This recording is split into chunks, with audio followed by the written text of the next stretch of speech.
अस्सलाम वालेकुम। इस वीडियो में मैं आपको बताऊंगा कि अगर आपने किसी स्टूडेंट को कोई बिल पे करना है और आप उस पे टैक्स चार्ज नहीं कर रहे तो आप उसको कैसे मैनेज करेंगे। सबसे पहले आप अपना डेजिग्नेटेड यूआरएल पर जाएं। यूआरएल पर जाने के बाद यूजर नेम और पासवर्ड के साथ लॉगिन करें। लॉगिन करने के बाद आप अकाउंटिंग एंड फाइनेंस में आएंगे और अकाउंटिंग एंड फाइनेंस में जाने के बाद आप एक्सपेंसेस में जाएंगे। एक्सपेंसेस में जाने के बाद आप यहाँ पर टाइल को देखेंगे कॉन्टिजेंट बिल मल्टीपल एम्प्लॉयज। हम इसको ओपन करते हैं। जो हमारे ऑलरेडी बिल्स एडेड हैं उस सिस्टम में वो हमें उसकी लिस्टिंग आ जाएगी।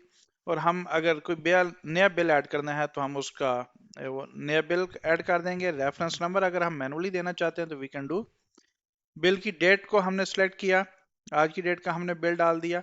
टैक्स अगर कोई हमारा अप्लाई हो रहा है तो हम उसको ऐड कर देंगे, अगर नहीं हो रहा तो हम उसको इग्नोर कर देंगे। अच्छा, इसमें एक चीज और आपने देखनी है कि ये जो टैक्स है ये टोटल बिल की अमाउंट पे होगा। अगर आपने ऐसा टैक्स कोई अप्लाई करना है जो इंडिविजुअल स्टूडेंट पे हो तो फिर आप जो दूसरी सिंगल स्टूडेंट के बिल की स्क्रीन है आप उस पे जाकर इस बिल को ऐड करेंगे। यहाँ पर अगर आप उसको देख सकते हैं कि अगर टैक्सेस नहीं है तो आप सिंपली इस स्क्रीन को यूज कर सकते हैं। कॉस्ट सेंटर को हमने यूज किया, चेक किया कॉस्ट सेंटर हमारा क्या होगा।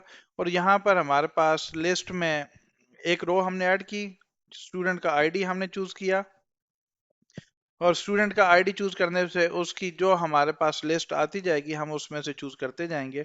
अगेन किसी और स्टूडेंट का अगर हमने करना है तो हम अगेन उस पे जो है स्टूडेंट आईडी की बेस पे हम उसको लेके सिलेक्ट करते जाएंगे और उसमें से हम जो है स्टाइपेंड देना है स्टाइपेंड को चूज करेंगे।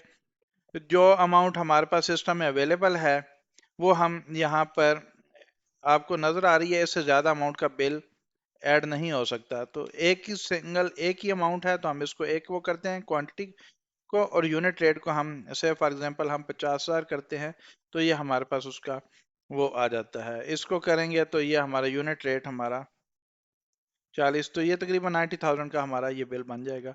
और इसको हम सेव कर देंगे।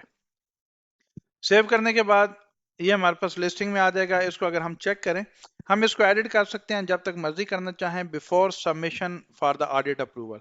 अगर हम इसको ऑडिट अप्रूवल को क्लिक कर देते हैं तो ये बिल हमारे पास एडिटेबल नहीं रहता और फिर ये है कि ऑडिटर के पास चला जाएगा और अगर उसने कोई ऑब्जेक्शन रेज किया तो फिर ये हमारे पास वापस उसका आएगा। So thanks for watching. Allah Hafiz.